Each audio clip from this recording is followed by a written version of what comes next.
안녕하세요. 예, 반갑습니다. 예, 오늘 하루 또 이렇게 또 바쁘게들 생활하시고 퇴근하셔서 또 집회까지 오시고 많이들 좀 분주하셨죠? 예, 그러실 줄로 생각됩니다. 저도 또 오후에 또 이렇게 바쁘게 이렇게 오다 보니까 예,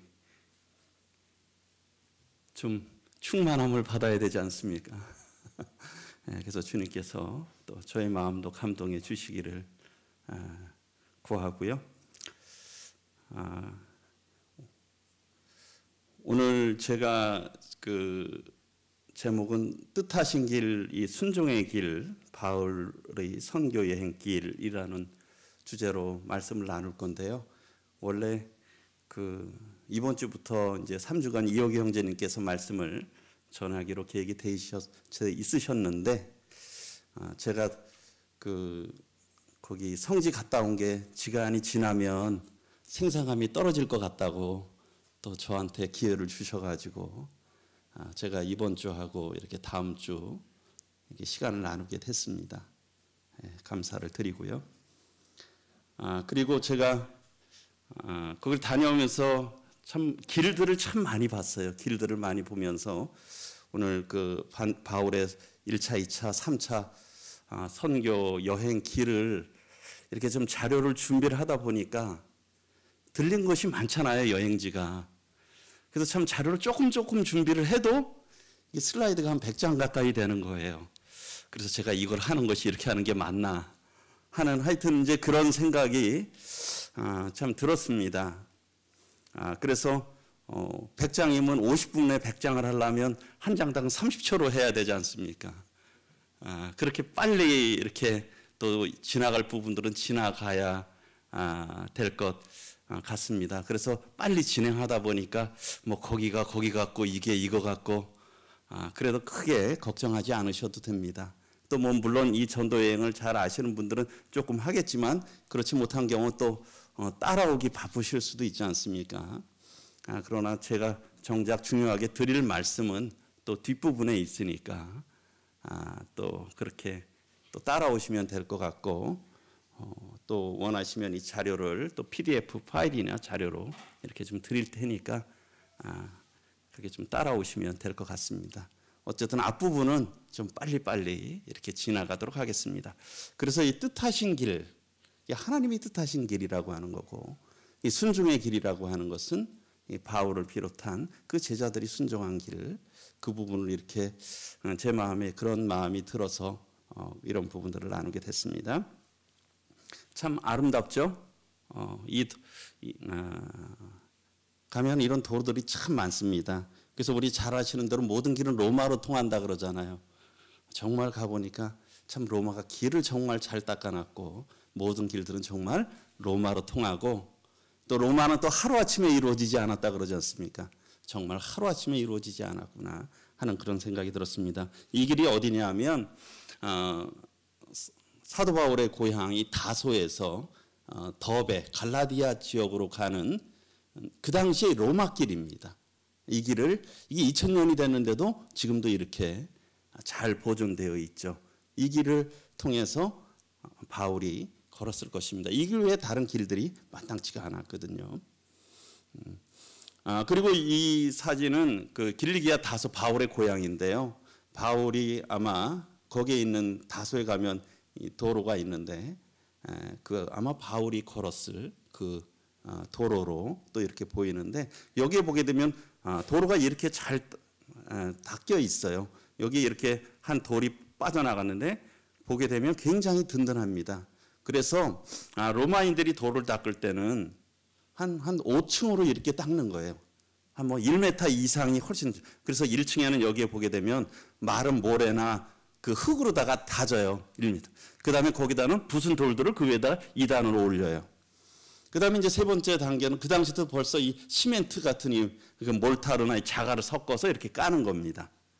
그리고 그 위에다가 또 모래와 자갈을 시멘트와 혼합한 것을 또 이렇게 하고, 맨 위에다가 한 70cm 정도의 정사각형의 큰 돌돌로 해서 그렇게 올리는 거예요. 이렇게 잘 닦아 놓으니까 이 도로들이 2000년이 지나도 그 도로들이 여전히 있는 겁니다. 이런 도로들을 참 잘 준비를 했고, 옆에는 뭐 배수로도 있고, 어떤 데 가보면 인도도 있고, 또 이 마차들이 달릴 수 있는, 여긴 대부분 마차들이 달릴 수 있는 이런 도로입니다. 어쨌든 이렇게 돌들을 돌로 길을 잘 닦아놨어요. 그런 부분들을 이렇게 생각을 하면서 말씀을 또 함께 보시도록 하겠습니다. 그러면서 하나님이 뜻하신 길인데요. 잘 아시는 대로 하나님의 뜻은 무엇이겠습니까? 하나님 모든 사람이 참 다 구원받기를 원하시잖아요. 그것이 하나님의 뜻이에요. 하나님 모든 사람이 구원받기를 원하신다. 그래서 참 저희들도 구원받았잖아요. 그러면서 하나님께서는 사도행전 1장 8절에서 말씀하시잖아요. 성령이 너에게 임하시면 너희가 권능을 받는다. 그래서 예루살렘과 온 유대와 사마리아와 땅끝까지 이르러 내 증인이 되리라. 하나님이 그렇게 하신다는 거예요. 하나님께서 그런 역사를 이루어 주신다는 거죠. 그리고 사도행전 13장에 보게 되면 1차, 2차, 3차 전도여행의 1차 전도여행의 시작이 나옵니다. 그러면서 수리아 안디옥 교회에 명령을 하고 있죠. 그렇게 주를 섬겨 금식할 때 성령이 이르시되 내가 불러 시키는 이유를 위하여 바나바와 사울을, 이 바울이죠, 따로 세우라고 명령을 하셨어요. 그 교회에. 참 안디옥 교회 잘 섬기고 있었는데 거기서 이 두 사람을, 아마 주도적인 역할을 했는지 모르겠어요, 그들을 부르셨죠. 그래서 지금 나누는 건 일단 1차 전도 여행인데 사도행전 13장부터 14장까지 나와 있는 게 1차 전도 여행입니다. 지난번에도 말씀드렸듯이 여기 구브로 섬으로 해서, 그래서 1차는 AD 한 대략 48년에서 49년이고요. 거리는 2,400km 정도를 여행을 했어요. 우리 차 타고도 2,400km면 멀잖아요. 배 타고 걸어서 2,400km면 얼마나 멀겠습니까? 그리고 바나바와 마가 요한이 이런 동역자로 함께 했죠. 그리고 중심 지역은 이 구브로 섬 지역하고 이 갈라디아 남부 지역입니다. 이 부분을 갔죠. 그래서 구브로로 먼저를 갔는데 이런 하나님의 명령에 대해서 두 사람을 따로 세우라고 해갖고 어떻습니까? 그들이 주님 앞에 금식하면서 금식하며 기도할 때 성령이 이르시되 그 바나바와 사울을 따로 세우라. 그리고서는 어떻습니까? 그들이 금식하며 기도하고 두 사람을 안수하고 그들이 교회가 파송을 하죠. 이 교회가 파송합니다. 그리고 4절에 보게 되면 두 사람이 성령의 보내심을 받아. 그러니까 이것이 다 누가 했느냐? 하나님께서 하신 거예요. 성령님께서 따로 세우라고 하셨고, 그리고 보내신 것도 성령님이 보내신 거예요. 하나님이 보내신 거죠. 하나님의 일이시니까요. 그래서 어떻습니까? 수리아 옆에 이 실루기아에서 출발해서 구브로로 가서, 그리고 그때 살라미 쪽에 도달을 하고, 그 다음에 온 섬을 통해서 바보에까지 이 복음을 전하게 됐죠.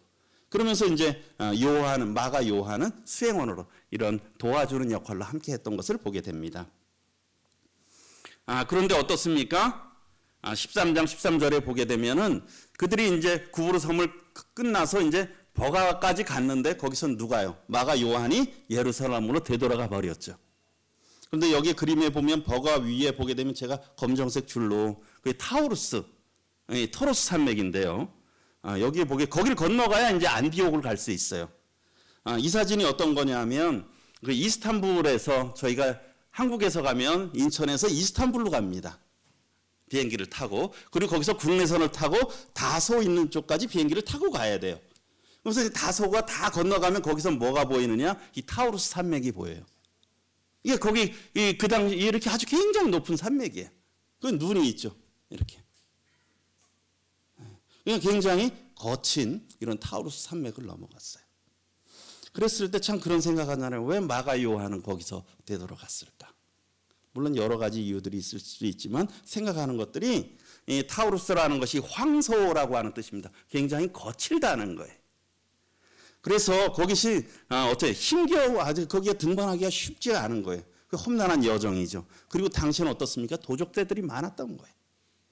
그런 상황들이니까 여기를 넘어간다는 것이 쉽지가 않았을 수 있다는 거죠. 그래서 결국은 어떠한 이유가 됐든 마가 요한은 되돌아갔습니다.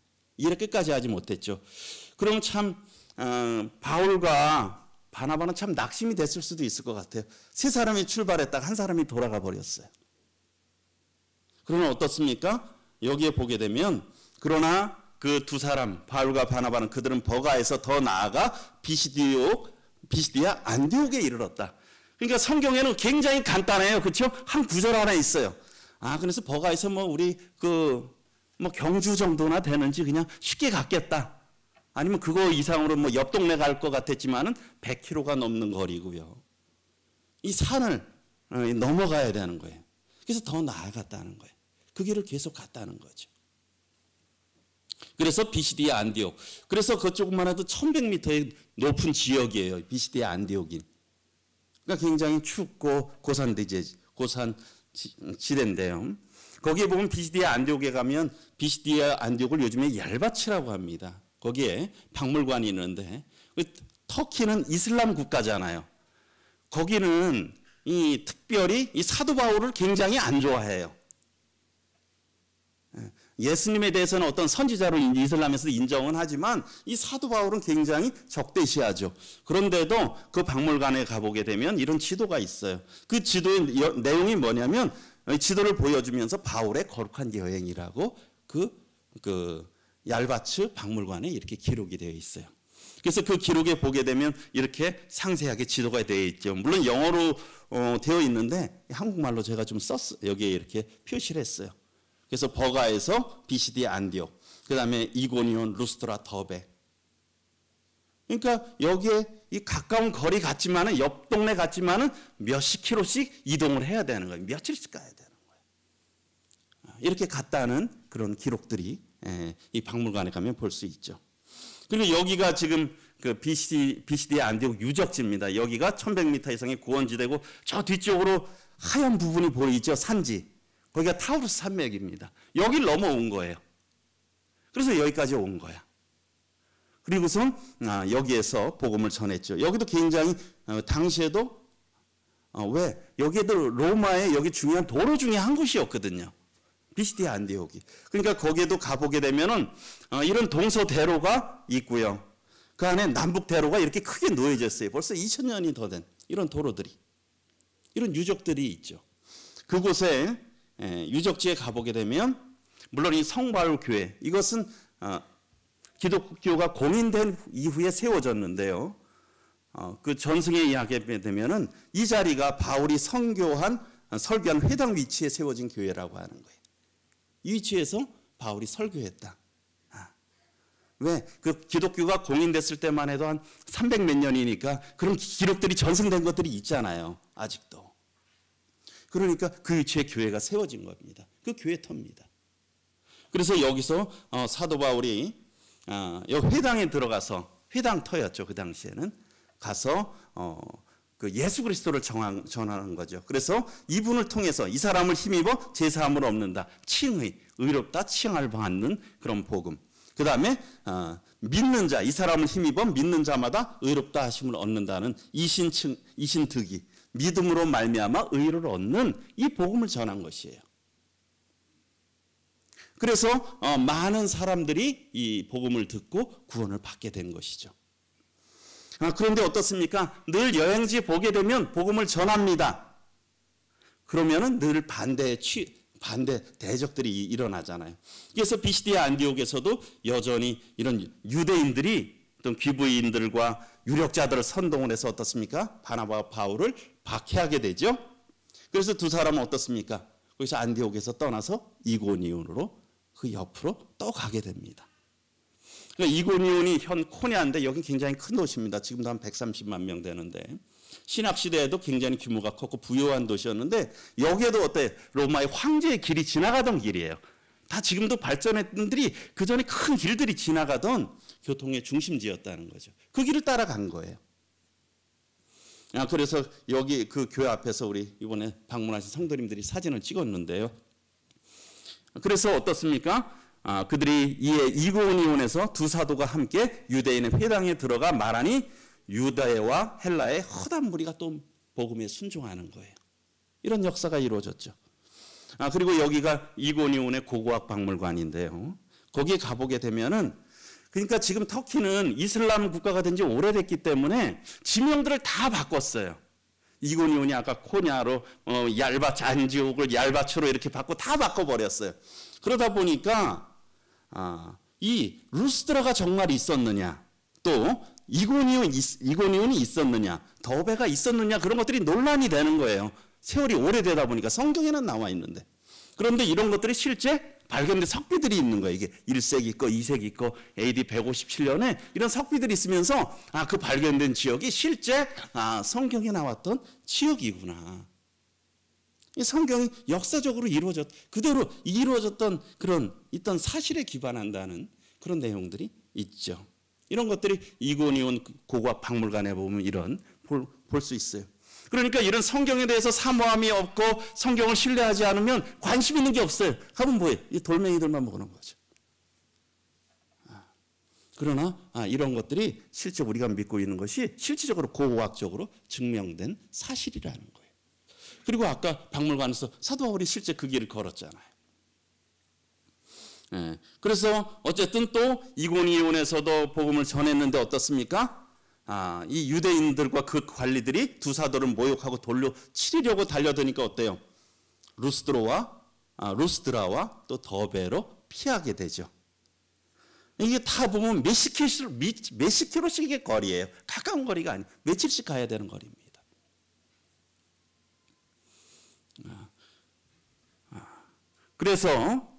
그런데 어떻습니까? 그래서 루스드라에 와서도 또 복음을 이렇게 전해서 많은 그 사람들이 구원을 받으니까 어때요? 그러니까 유대인들이 안디옥과 이고니온에서부터 참 그들도 열정도 대단하죠. 몇 수십 킬로를 그들도 걸어서 온 거예요. 왜? 사도 바울 그 복음을 전하지 못하게 하려고. 그들이 와가지고 무리를 충동해서 사도 바울이 여기에서 돌에 맞았잖아요. 루스드라에서. 그래서 죽은 줄 알았어요. 그래서 시내에다가 이렇게 내놨는데 나중에 다시 일어났잖아요.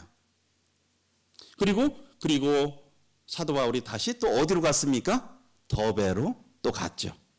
더베로 간 겁니다. 그래서 더베까지 가서 복음을 전한 다음에 그 다음에 이렇게 했으면 다시 그 길로 가고 싶을까요? 안 가고 싶을까요? 불과 한 일주일 전에 가서 매 맞고 거진 죽을 뻔했어. 그럼 다시 거꾸로 돌아가고 싶겠습니까? 성도님들? 근데 어떻습니까? 다시 보게 되면 사도행전 14장에 보게 되면 루스드라와 이고니온과 안디옥으로 어때요? 다시 돌아간 거예요. 거꾸로 다시 그 길을 돌아간 거예요. 왜? 제자들의 마음을 굳게 하려고. 복음을 전했는데 성도들의 마음이 연약해질까 봐 다시 굳건하게 하기를 원한 거예요. 그리고 이 믿음에 굳게 서 있으라고 권하고 또 장로들을 세우고, 그래서 그 길을 다시 되돌아간 거예요. 어찌 보게 되면 여기에서 보게 되면 다소로 해갖고 수리아로 그냥 가면 육로로 가면 오히려 더 백길도 아니고 좋을 수도 있어요. 자기 또 고향이잖아요. 다소는. 고향 한번 들려보고 싶지 않습니까? 가까이 왔는데. 그런데 다시 거꾸로 길을 갔다는 겁니다. 그래서 안디옥까지 다시 돌아간 겁니다. 이게 1차 전도 여행이죠. 그리고 2차는 또 사도행전 15장 36절부터 18장까지 22절까지 있는데요. 여기는 더 멀죠. 한 4,500km 정도 됩니다. 동역자는 있잖아요. 실라와 디모데, 누가고, 중심 지역은 1차 그 아가야 1차는 물론 원래 계획은 갈라디아 지역을 돌아보려고 했어요. 그런데 어떻습니까? 주님이 아시아에 대한 전파된 복음이 유럽까지 전파되기를 원하셨어요. 사도 바울은 아시아에서만 복음을 전하기를 원했어요. 그래서 중심 지역이 어떻게 됩니까? 마게도니아와 아가야, 오늘날의 그리스 지역이 되었다는 겁니다. 2차 전도 여행에서. 그래서 이 2차 선교 여행을 사도 바울이 계획을 하죠. 그래서 그가 바나바더러 주의 말씀을 전한 각성으로 다시 가서 형제들이 어쩌는지 보자. 궁금했을 거 아니에요. 그런데 그때 다툼이 일어나죠. 바나바는 마가를 데리고 가고 싶었어요. 또. 그런데 마가 요한이죠. 근데 사도 바울은 밤빌리아에서 이 버가에서 끝까지 함께하지 않고 돌아온 마가를 데려가는 것이 합당치 않다고 해서 아주 크게 싸웠다는 거죠. 뭐 이 부분들에 대해서도 우리가 또 교훈 받는 부분이 있을 수 있겠지만 시간 관계상 어쨌든 크게 싸워가지고 서로 심히 다투었다. 그래서 바나바는 마가를 데리고 구브로로 갔어요. 원래 갔던 대로. 그리고 그래서 바울은 대신 신라를 선택한 후에 어디로 갔습니까? 이 수리아 지역 그리고 길리기아 지역을 지나서 다니면서 교회를 견고하게 한 거죠. 이 육로를 택한 겁니다. 이제는. 그러면서 여기에 보게 되면 길리기아 관문이라고 했고 아까 저게 토로스 산맥이 있었다 그랬잖아요. 저 관문을 통과해야 되는 거예요. 왜? 다 산맥이다 보니까 통과할 수 있는 게 아주 극히 제한적이었어. 그래서 저 관문을 통과해야 되는 거죠. 그래서 나중에 좀 말씀을 드리겠지만 길리기아 다소는 바울의 출생지였지 않습니까? 아주 그 당시에도 큰 도시였어요. 그런데 거기에는 흑염소 목장지대로 염소 털과 가죽으로 천막 같은 그런 것들이 천막 만드는 일이 번성을 했대요. 그래서 사도 바울의 부업이 뭡니까? 천막 만드는 일이었잖아요. 그래서 그런 것들을 아마 어렸을 때 배웠을 것입니다. 거기가 길리기아 다소죠. 아까 보여드렸죠. 이 다소로 가려면 여기를 이렇게 넘어가야. 왜? 다소는 평야 지역이에요. 평야 지역이야. 그 위부터는 산지고 이걸 넘어가야 되는 거죠. 그래서 거기에 가보게 되면 바울 시대의 문은 아니지만 여기 클레오파트라의 문인데 이걸 바울의 문이라고 하는 그 문이 있고요. 거기에 보게 되면 바울의 생가가 있고 그 우물이 있습니다. 그래서 기독교 시대부터 바울의 생가로 알려진 집이에요. 전송으로. 그래서 굉장히 또 신뢰성은 있죠. 벌써. 이런 부분들도 저희들이 다녀왔고요. 그리고 이제 여기서 아까 말씀드린 타우루스 산맥을 넘어가려고 그러면 이 로마의 길이 있어요. 이 아치형 문이 지금도 남아있거든요. 이 문으로 해서 바울은 2차, 3차 선교 여행 시 바울은 이 길을 걸었을 것이라는 거예요. 이 길을 통해서 바울이 걸었다는 거죠. 그래서 보여드렸던 아까 그 길이 이 길입니다. 거기를 통과하면 이 길로 가는 거예요. 이 길 통과해서 쭉 가는 거죠. 그런데 앞서 말씀드렸듯이 이 길리기아 관문이라 그래서 지금은 여기에 고속도로가 놓여 있어요. 그러니까 양쪽에 있는 이렇게 거기를 고속도로가 놨었는데 예전에는 지금 고속도로 길인데 이 밑에 노란색으로 되어 있는 부분으로 그냥 길이 아주 조그맣게 놨었던 거예요. 그러다 보니까 여기를 이렇게 예전에는 유일한 길이었기 때문에 전쟁이나 하든 군사적인 목적이든 다 이 길을 통과할 수밖에 없었던 거예요. 그래서 알렉산더 대왕이나 고레스 왕이나 다 이 길을 통과했었다는 거예요. 이 길밖에 길이 없었으니까. 그 당시에는 또 굉장히 좁았고 협곡이었고. 그래서 참 어떻습니까? 그들은 정복을 하려고 왔잖아요. 무력으로. 근데 사도 바울도 이 길을 건너갔지 않습니까? 무엇으로? 복음으로. 복음으로 그 길을 통과했다는 거예요. 이 길을 통과해서 갔죠. 이 양 좌우가 다 그 산맥입니다. 타우루스 산맥이에요. 그래서 이게 예전에 이게 1900년도 초에 그때 이렇게 좀 지형이었다 그래요. 그 사진인데 이것도 벌써 다 확장을 한 거예요. 로마 황제 카라칼라 황제가 217년에 여기도 또 이미 확장해서 이렇게 됐었다. 확장들을 한 거예요. 이런 비문들이 있습니다. 어쨌든 이 길을 통해서 갔다는 거예요. 그리고서는 이 길을 통과해서 어디로 갔습니까? 결국은 이 갈라디아 지역으로 가게 되고 그 다음에 잘 아시는 대로 루스드라에서 누굴 만났습니까? 디모데를 만났잖아요. 디모데를 만나서 그래서 바울이 더베와 루스드라에도 이름에 거기서 디모데라 하는 제자가 있으니 그가 참 디모데는 루스드라와 이고니온에서 칭찬받는 형제다. 귀한 동역자를 여기서 만나게 되죠. 그래서 이렇게 만나서 이 갈라디아 지역을 돌아보고 그래서 지금은 이제 세 사람이 됐겠죠. 바울과 실라와 디모데가 이 길을 가게 된 겁니다. 그래서 바울은 여기서 생각할 때 이 에베소 아시아 지역이나 또는 비두니아 지역으로 가려고 했어요. 사도행전 16장에 보게 되면 그런데 어떻습니까? 성령이 아시아에서 말씀을 전하지 못하게 하신 거예요. 전하지 못하게 하신 거예요. 그리고 부르기아와 갈라디아 땅으로 다녀와 무시아 앞에 이르러서 비두니아 지역으로 북쪽으로 가려고 했는데 그 길도 하나님이 막으셨어요. 성령께서 막으셨죠. 그래서 예수의 영이 허락하지 아니하셨다. 그래서 터키의 그 서쪽 끝인 드로아에 가게 됐죠. 드로아로 내려간 거예요. 하나님이 인도하시지 않으니까. 그래서 그 그리스는 이 정교회인데 그래도 거기는 이런 기독교 국가이기 때문에 아직 그 명칭들을 그 당시 거를 그대로 쓰고 있어요. 그래서 트로아스라고 하는데 드로아가 트로아스. 이제 여기만 해도 이제 여기는 아직 터키 지역이지만 트로아스인데. 그래서 드로아로 내려갔다고 하는 알렉산드리아 드로아스죠. 그래서 여기가 이제 그 드로아 항구입니다. 드로아 항구 이 배에서 출발한 거예요. 그래서 사도 바울은 여기 어쩔 수 없이 왔었잖아요. 그렇죠? 그런데 어떻습니까? 여기서 그가 환상을 받게 되죠. 밤에 환상이 와서 한 사람 마게도니아 사람이 나타나서 나를 도우라. 마게도니아로 건너와서 우리를 도우라 하거늘 바울이 그 환상을 보았을 때 바울이 그 환상을 본 거예요. 그런데 여기는 우리가라고 말하고 있죠. 특별히 이제 사도행전에 계속 여기서부터 누가가 기록했잖아요. 그러면서 우리가로 하면서 누가가 여기부터 동행한 것을 또 볼 수 있는 거죠. 그러면서 사도 바울이 환상을 봤는데 우리가 이것이 하나님의 뜻으로 분별을 한 겁니다.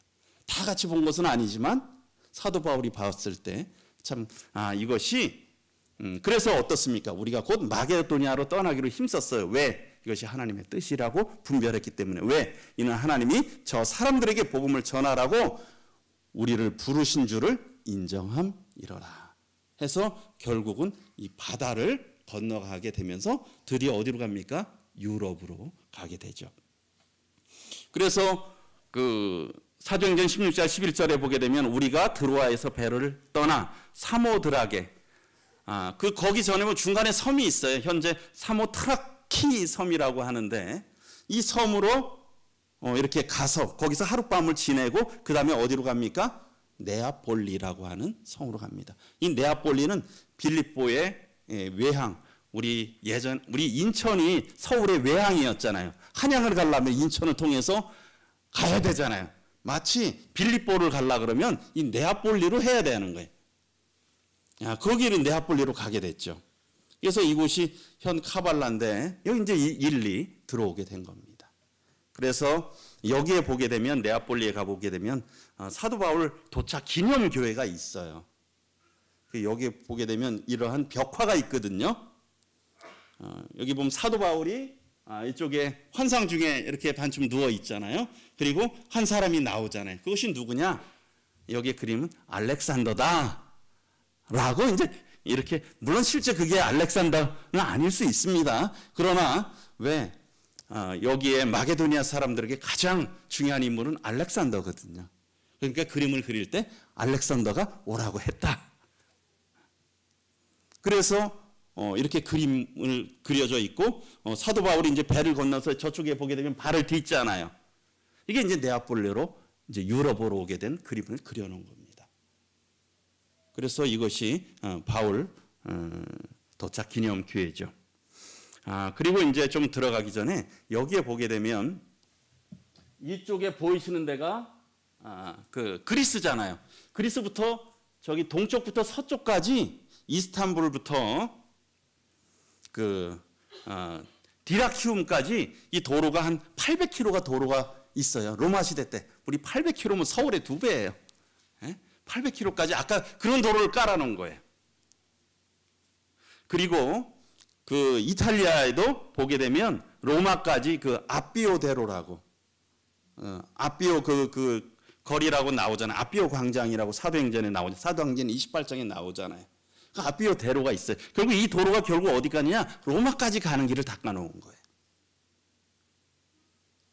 이것이 그 그리스에 있는 것은 에그나티아 대로라고 합니다. 에그나티아 대로라고 하는데 여기에 보게 되면 이 네아폴리에서 빌립보로 갈 때 우리 형제님들이 걸어가는 사진을 찍어놓은 건데 이 바울 선교팀은 어떠냐? 아까 네아폴리에 도착했다 그랬잖아요.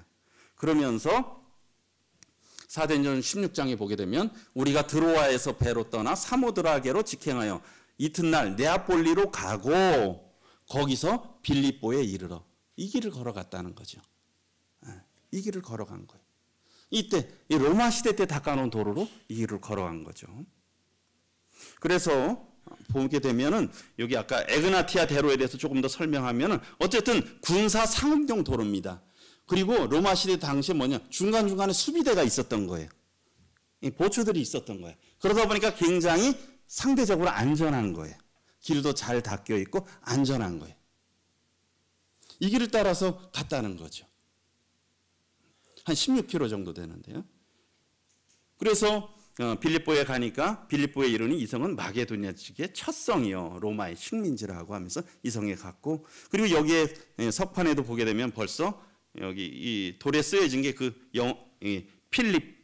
빌립보라고 하는 도시 지명이 라틴어로 쓰여진 이런 석비들이 있어요. 가서 보시면 여기가 참 이런, 그래서 실제 그 빌립보 그 지역에 있다라는 그런 것들이 나타나 있죠. 그리고 이제 빌립보에 가면 우리 루디아 알죠?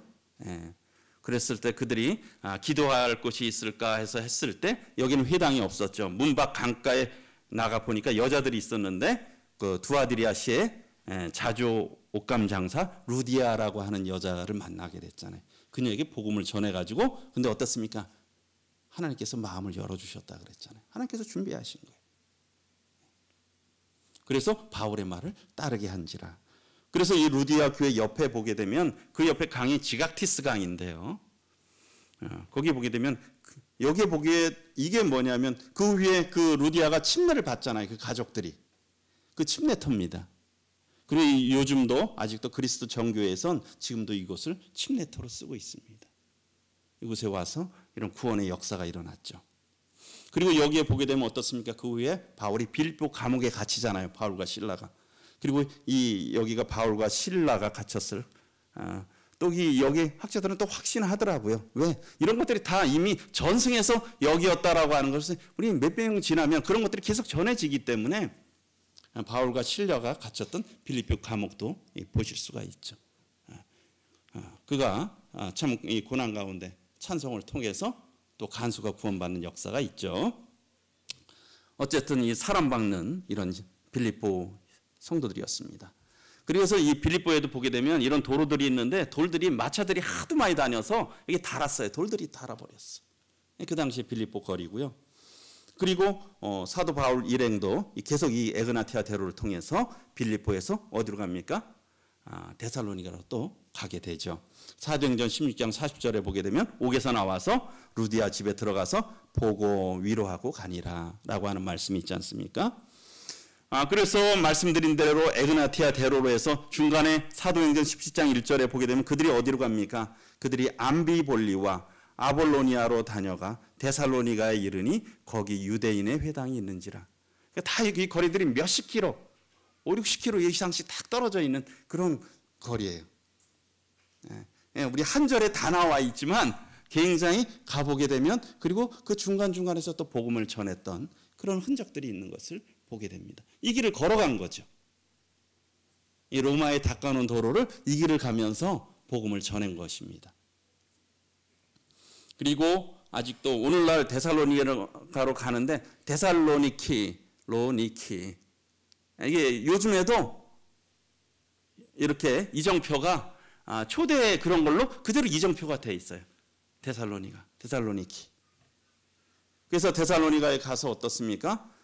사도 바울이 새 안식일 동안 성경을 강론하고 설명하고 또 이렇게 증언하고 전해서 그들 가운데에도 많은 구원의 역사가 있죠. 우리 여기가 야손의 집터로 추정되는 지역인데요. 그래서 어떻습니까? 이렇게 되니까 유대인들이 또 시기하잖아요. 사도 바울을 잡으려고 했는데 사도 바울을 잡지 못하니까 대신 야손의 집에 들어가서 야손을 끌어내서 또 이렇게 잡아가고 이렇게 핍박을 하는 그런 역사들이 있었잖아요.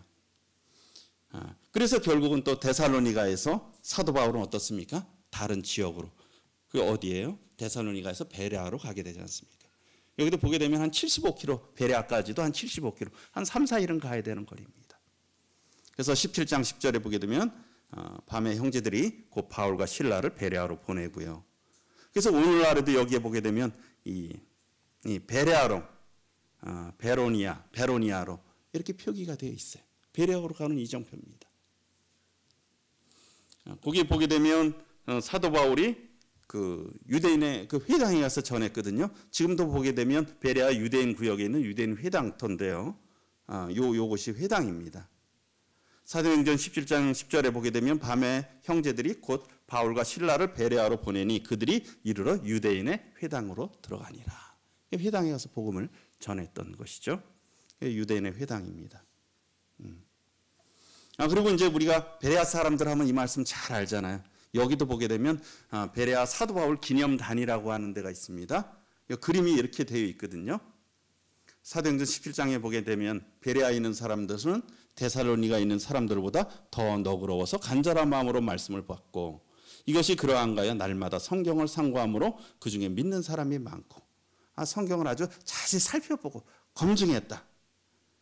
그래서 이 앞에 있는 자리가 사도 바울이 복음을 전했던 연단이다 해서 이런 유적이 남아 있어요.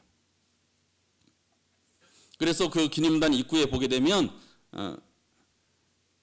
그 외에는 영어 표현이 기념단 입구에 이런 글이 있는데요. 하나님의 말씀은 능력이다. 지옥도 죄조차도 해방할 수 없다. 하나님의 말씀에 붙들린 삶은 열매와 축복이 풍성하다. 그래서 하나님의 말씀을 그들이 참 얼마나 사모했는지 했던 것을 볼 수가 있죠. 그러나 또 베레아에서도 어떻습니까? 데살로니가 있는 유대인들이 또 베레아까지 쫓아와가지고 거기서도 무리를 또 움직여서 소동을 해서 그들을 박해하니까 어떻습니까? 바울이 실라와 디모데는 그냥 거기다 두고 그냥 아덴까지 가게 되죠. 그리고 또 아덴에 가서 제가 저 아덴과 고린도는 또 주님이 허락하시면 다음 주에는 주로 이제 아덴과 고린도 쪽으로만 조금 말씀을 드릴 거라서 그냥 좀 간단하게 넘어가겠습니다. 그 후에 바울이 아덴을 떠나 또 고린도에 이르렀고 또 고린도에서 1년 6개월을 머물면서 복음을 전하게 됩니다. 그러면서 또 고린도에서 결국은 갱그리아를 거쳐서 에베소, 가이사랴, 예루살렘을 거쳐 안쪽으로 돌아가면서 2차 선교 여행이 마쳐지게 됩니다. 3차 선교 여행은 18장 23절부터 21장 16절까지인데요. 이땐 5,600km를 이동을 했고 그땐 신라와 또 디모데고 중점 도시는 어디였느냐? 소아시다의 중심 에베소였습니다. 18장 23절에 보게 되면 얼마 있다가 떠나 갈라디아와 부르기아 땅을 차례로 다니며 모든 제자를 굳건하게 하니라 하면서 시작하면서 그리고 이제 19장 1절에 보게 되면 아볼로가 고린도에 있을 때 바울이 윗지방으로 다녀 에베소에 와서 어떤 제자들을 만나 그래서 12명에게 복음을 전하는 내용이 나오고요. 또 두란노 서원에서 날마다 강론을 했죠. 그리고 10절에 보게 되면 2해 동안 이같이 하니 아시아에 사는 자는 유대인이나 헬라인이나 다 주의 말씀을 들었더라. 그래서 에베소에 와서 복음을 전합니다. 물론 그 이후에 물론 그 마게도니아와 아가야 지역을 또 다시 이렇게 돌아보게 되죠.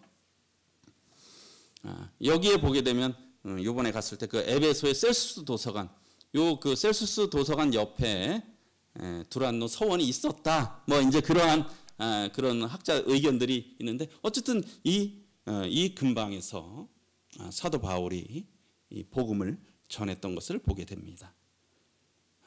그래서 이렇게 보게 되면 1차 선교 여행이 구브로와 갈라디아 지역이 있잖아요. 지난번에 말씀드린 대로 2차는 그리스잖아요. 마게도니아와 아가야 지역이었어요.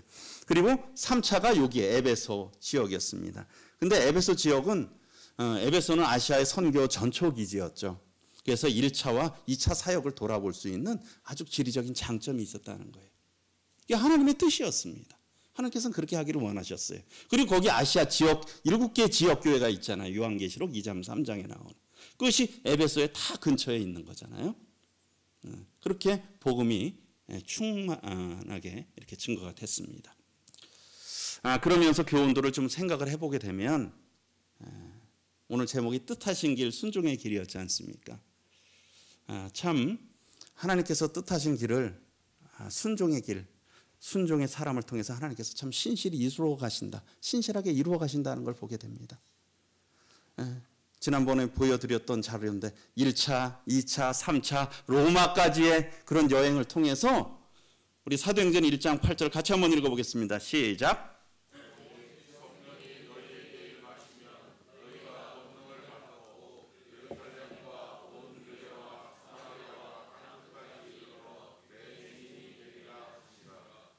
너희가 해라라고 하는 게 아니라 하나님께서 증인이 되리라라고 말씀하셨습니다. 하나님이 그렇게 하신다는 거잖아요. 그렇죠? 하나님이 그렇게 하신 겁니다. 다만 하나님의 뜻에 순종한 이런 종들을 통해서 하나님께서 그 일을 순수하게 아주 신실하게 이루어 가신다는 것입니다. 참 그것을 생각할 때 참 하나님의 뜻하신 길이 참 귀하고 그 길을 걸어간 순종의 길이 참 놀랍지 않습니까? 그런 걸 생각하면서 저도 참 거기 가서도 예배를 드리고 또 한국에서도 예배를 드렸는데 이 말씀이 생각이 났습니다. 참 이 복음이 오늘날 우리에게까지 이런 것이 참 얼마나 감사가 되는지. 그렇죠? 우리는 동쪽의 끝이잖아요. 극동이지 않습니까? 우리가 거기까지 가려면 비행기로 10시간을 타고 가야 돼요. 그런데 여기까지 복음이 전해졌어요. 2000년이 지나서. 우리 같이 한번 골로새서 1장 6절 읽어보겠습니다. 시작.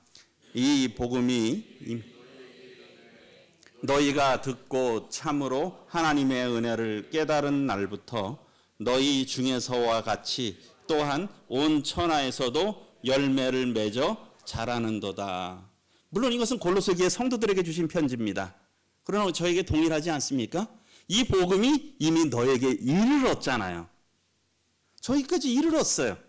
거기까지 이르는 가운데는 참 하나님께서 이루셨지만 많은 수고와 피들이 흘려졌잖아요. 그들을 통해서 복음이 저희들까지 이르렀어요. 저희가 마치 구원받지 못했으면 어땠을 것 같습니까? 차라리 하나님 모르는 게 낫죠. 그렇죠? 그냥 모르면 그냥 뭐 이 세상이라도 편하게 살 거 아닙니까? 그렇지 않겠습니까? 그런데 저희가 이미 다 알아버렸잖아요. 하나님도 계신다는 거 알았고 참 이 구원받지 못한 영혼이 갈 지옥에 대해서도 알았지 않습니까? 영혼이 형벌받을 걸 알았어요. 그럼 저희 구원받지 못하고 그냥 그대로 간다면 얼마나 삶이 괴로웠겠어요. 근데 복음이 저희에게까지 이르렀지 않습니까? 저희가 구원받은 것이 이 복음이 참 이 대한민국에까지 참 우상의 나라였는데 여기까지 이르러서 저희가 오늘날 구원받았어요. 그리고 구원받은 사람들이 얼마나 적습니까? 주변에 아는 분들 중에 구원받은 분 얼마나 됩니까? 직장 동료 중에 구원받은 분 몇 분이나 되세요? 학교 친구 중에 구원받으신 분들 얼마나 되십니까? 그래도 가족들은 가족 전도가 돼서 주변에 많잖아요. 그나마 비율상으로. 참 우리가 구원받은 것은 아주 특별한 은혜입니다. 참 이 복음이 우리에게 이른 것까지 이런 게 참 감사가 된 그런 걸 생각을 해보게 됩니다. 그렇기 때문에 저희 이 사진과 같이 저희가 환하게 행복하게 형제자매로서 소망 갖고 살고 있는 거 아니겠습니까? 이 복음이 우리에게까지 이르렀다는 거예요. 그리고 어떻습니까? 온 천하에서도 열매를 맺어 자라는도다. 그래서 여기까지 와서도 저희가 자라가잖아요. 복음이. 그 가이드가 계속 그런 얘기를 하더라고요. 로마가 참 강대한 제국이었죠. 오랜 세월을 존속했어요. 동로마까지 하면 1500년 이상 존재했잖아요. 근데 로마보다 강한 게 하나님의 복음이다라는 거잖아요. 이 복음의 길이라는 거예요. 지금은 로마의 유적들은 다 돌무더기가 돼버렸어요.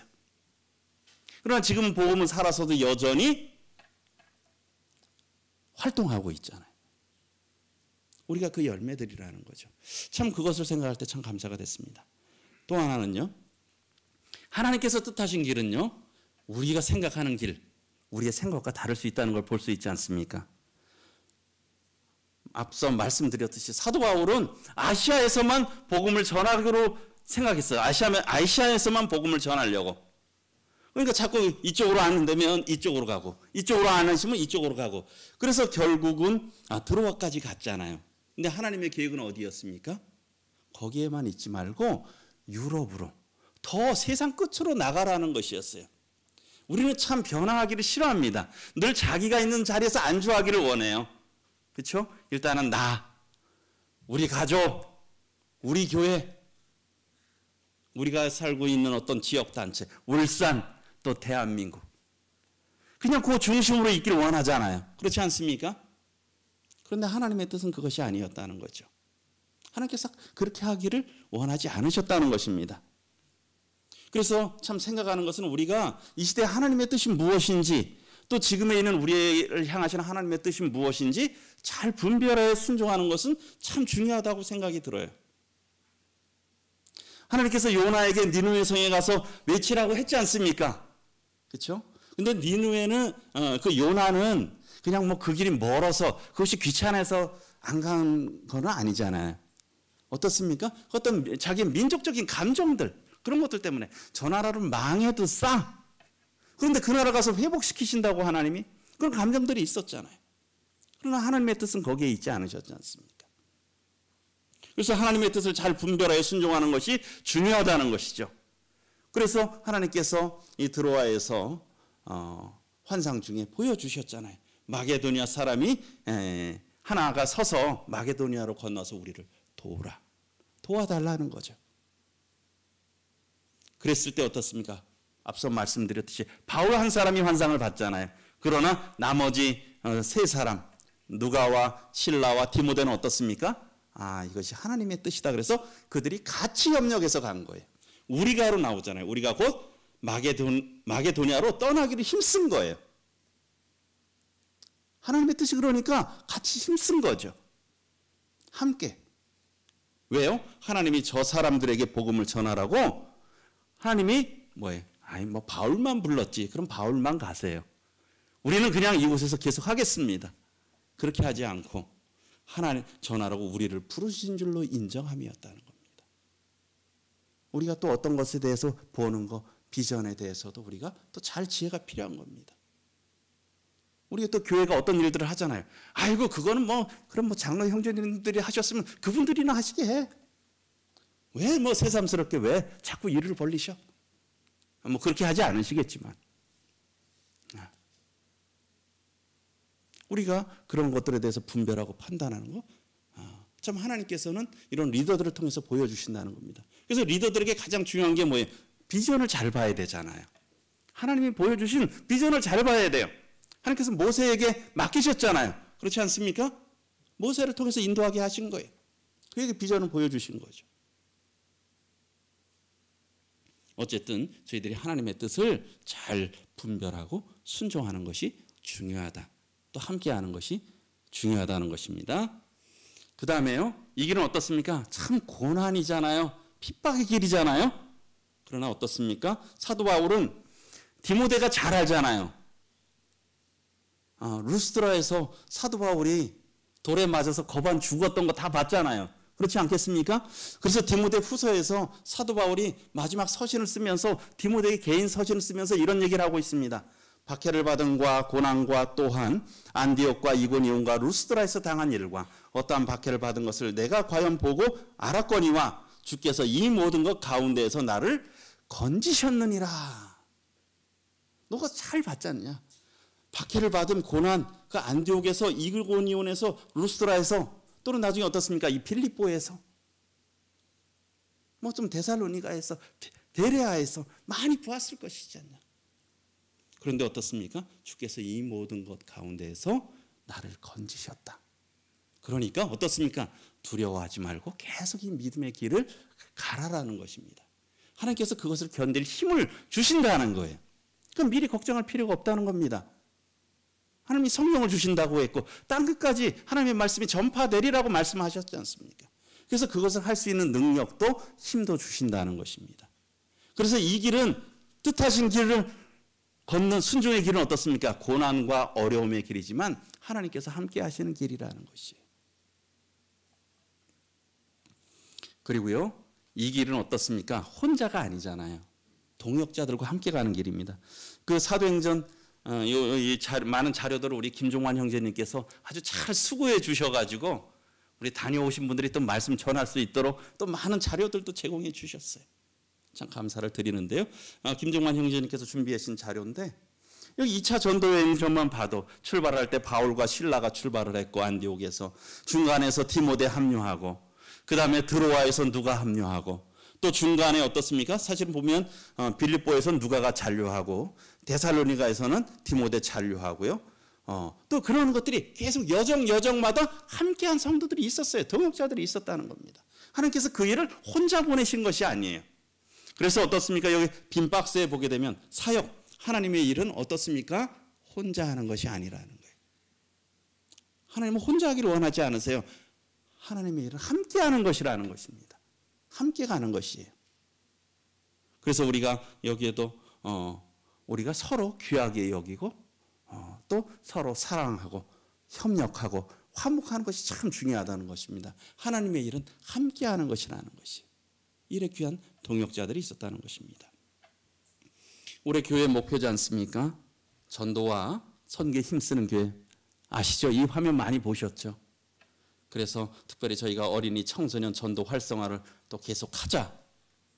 그래서 좀 이 주택 리모델링 부분들도 이제 구체화돼서 아마 다음 주일, 오는 주일쯤에 우리가 이것을 어떻게 할 건가 그런 것들을 성도님들께 말씀을 드릴 겁니다. 참 오랫동안 기도를 했지 않습니까? 주님께서 그런 것들을 보여주셨기 때문에, 주님이 보여주신 길이라고 믿기 때문에 성도님들께 또 말씀을 드릴 건데요. 그런 부분들도 있고요. 많은 부분들이 있지만 또 선교에 보게 되면 외국인 대학생, 근로자, 다문화 가정 선교, 올해 또 이런 부분들을 위해서 저희들이 아직 적은 부분이지만 또 기도하면서 준비하고 있지 않습니까? 그래서 우리 지난 6일이었나요? 이주민 선교 세미나가 있었지 않습니까? 저희 교회에서 있었어요.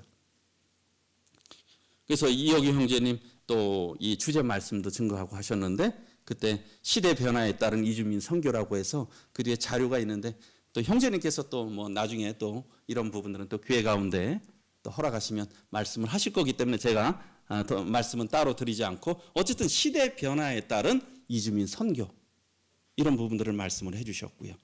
그리고 그 중에 또 우리 부산 연제교회 전충환 형제님께서 한국 이주민 다음 세대 자립형 이주민 교회, 그래서 유학생 이주민 선교 패러다임의 대전, 그러니까 어떤 패러다임 보는 창을 바꿔야 된다는 거예요.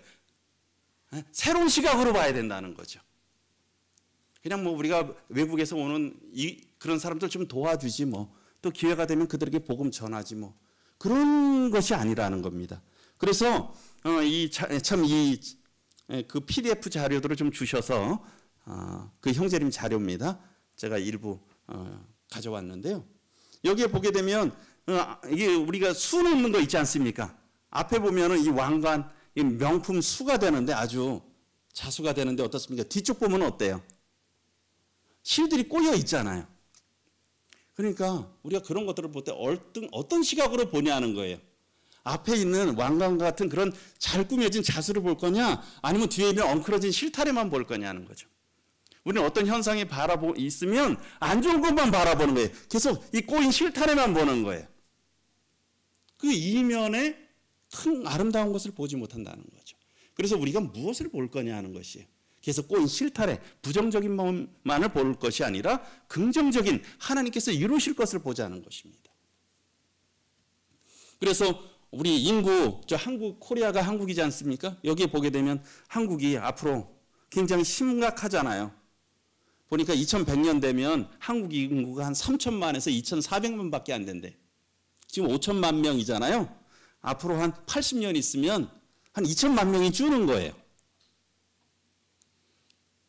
그러면 어떠냐? 새로운 2천만 명이 채워진다는 거예요. 그들이 한국인이에요. 어디였는데? 이주한 한국인이죠. 그리고 앞으로 한 10년에서 한 10년 정도 있으면 지금 한 270, 80만이라 그랬습니까? 외국인이. 근데 한 500만 시대가 된다는 거예요. 그래서 미래 한국인은 뭐냐? 이런 유학생과 이주민 시대가 된다는 거예요. 그래서 우리가 이런 시대를 잘 분별해야 된다는 거죠. 그러니까 어때요? 예전에는 어디 선교 가기 어려웠는데 이슬람이 선교 가기 어렵잖아요. 근데 그 사람들이 들어오는 거예요, 역으로. 물론 그것에 대해 걱정하는 촉으로 볼 수 있지만 그들에게 복음을 전할 수 있는 좋은 계기가 된다는 겁니다. 그리고 또 이 손승호 선교사께서 말씀하신 건데 여기도 세계 선교의 패러다임 보는 그런 방식이 창이 변화가 됐다는 거예요. 1차 때는 어때요? 윌리엄 캐리 같은 주로 이 해안선으로 해서 복음이 전했고 그 다음에 내륙으로 전해지고 종족 정교됐는데 지금은 이제 이주민 선교를 하는 거예요. 그리고 코로나로 인해서 선교 인식이 바뀌었대요. 과연 땅끝까지 이르러 내 증인이 되리라고 했는데 과연 땅끝이 어디냐는 겁니다. 땅끝이 어디입니까? 우리의 뭐 보면 아르헨티나 그쪽이 땅끝입니까? 우리로 봐선 거기가 땅끝이 아니라는 것이에요. 이전까지 선교는 어떤 지리적 관점으로 봤다는 거예요. 그렇게 가는 것이 선교 땅끝이라고 했는데 이제 변화된 선교는 뭡니까? 사람 중심이라는 거예요. 그래서 선교지라는 것은 지금 우리나라가 선교지가 된 거예요. 우리는 앉아서 지금 선교지가 된 거예요. 한국이. 그러므로 어떻습니까? 땅끝은 어디라고요? 지금 여기라는 거예요. 우리 형제자매님들이 계신 곳이 선교지라는 거예요. 우리가 있는 곳이 선교지예요. 이렇게 변하고 있다는 거죠. 그래서 이게 다 하나님께서 보내신 다양한 사람들이라는 거예요. 사도 바울은 5,500km, 뭐 4,000km 그렇게 갔지만 이제는 하나님께서 이렇게 보내주셨다는 거죠. 그래서 우리가 이런 상황에 대해서 우리가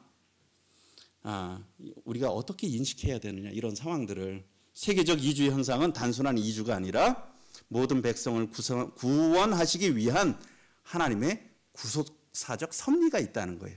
한국에 많은 사람들이 오잖아요. 한국 요즘 굉장히 인기 있는 나라가 됐잖아요. 그렇죠? 뭐 K-푸드, K-문화, 뭐 뮤직이든 뭐든 아주 대단해요.